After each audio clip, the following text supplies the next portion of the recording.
If you haven't subscribed already, make sure you go do that. It takes 2 seconds. And with that out of the way, let's talk about Pharnavas I. Pharnavas was born a few thousand years ago, somewhere between 329 BC and 311 BC. The sparse records that we do have on him point to his father being one of the descendants of Kartlos, the founder of the first Georgian city of Kartli. It is likely that Pharnavas' mother was the daughter of King Darius III, of the massive Achaemenid Persian Empire that had ruled Persia for the past 2 centuries. Pharnavas would have been brought up fatherless and was most likely raised by his paternal uncle, who was the ruler of some of the Georgian tribes near the city of Kartli. At a young age, Pharnavas would be forced to watch as his uncle and most of his family was killed or displaced when Alexander the Great invaded Iberia and eventually installed a puppet ruler named Azo in Kartli. The young Pharnavas would then live in hiding with his mother and sisters while Alexander the Great stampeded through the rest of Darius III's empire. Eventually, his grandfather Darius would be killed by his own men. This death should have sealed the deal on Pharnavas staying in hiding with his mother and sisters, but somehow it did not. Legend states that one day while Pharnavas was hunting, he came upon a cave. This cave was loaded to the brim with unimaginable treasures of unimaginable wealth. The newly rich Pharnavas would use this newly acquired wealth to hire a mercenary army to fight with him in his quest to dispose of the man who took the throne of Kartli from his uncle when he was just a kid.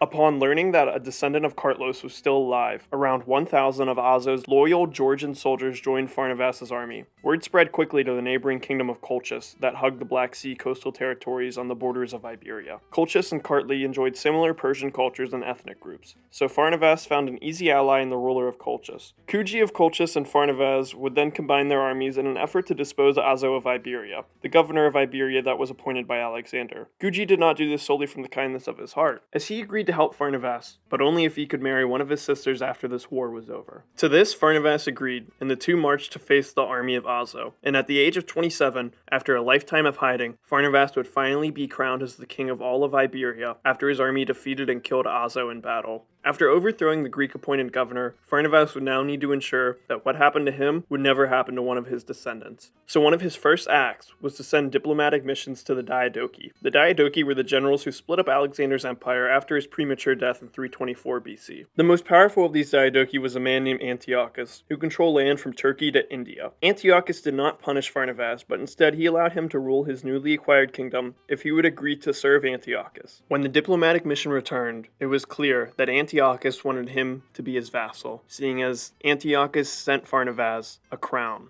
With his southern border now secured by one of the largest land empires in the world, Pharnavas would now look to the north, past the Caucasian mountains. To secure this border, he married a woman of Derdzak origin, and then married one of his sisters off to a powerful Sarmatian chief. With his mountain kingdom of Iberia under control, Pharnavas would now look to set about improving the infrastructure of Iberia. After Kuji of Colchis agreed to become one of the governors under Pharnavas, he now controlled a true Georgian kingdom that stretched from the Black Sea and nearly to the Caspian Sea in the east. The first project that Pharnavas would undertake would be the construction of a fortress at Armazi. The fort was named after Arma, who was the god of the moon in their local religion. To further dedicate the fort, Pharnavas then constructed a giant bronze statue of Arma just outside of the fort so that all may worship him as they please. He then continued to improve and rebuild forts that were destroyed in Alexander's Iberian campaign. But the most important contribution that Pharnavas made to Georgia was definitely the creation of the Georgian script. This would standardize the Georgian language and make it the official language of Iberia. This language gave Georgians something to separate them culturally from the Hellenistic Diadochi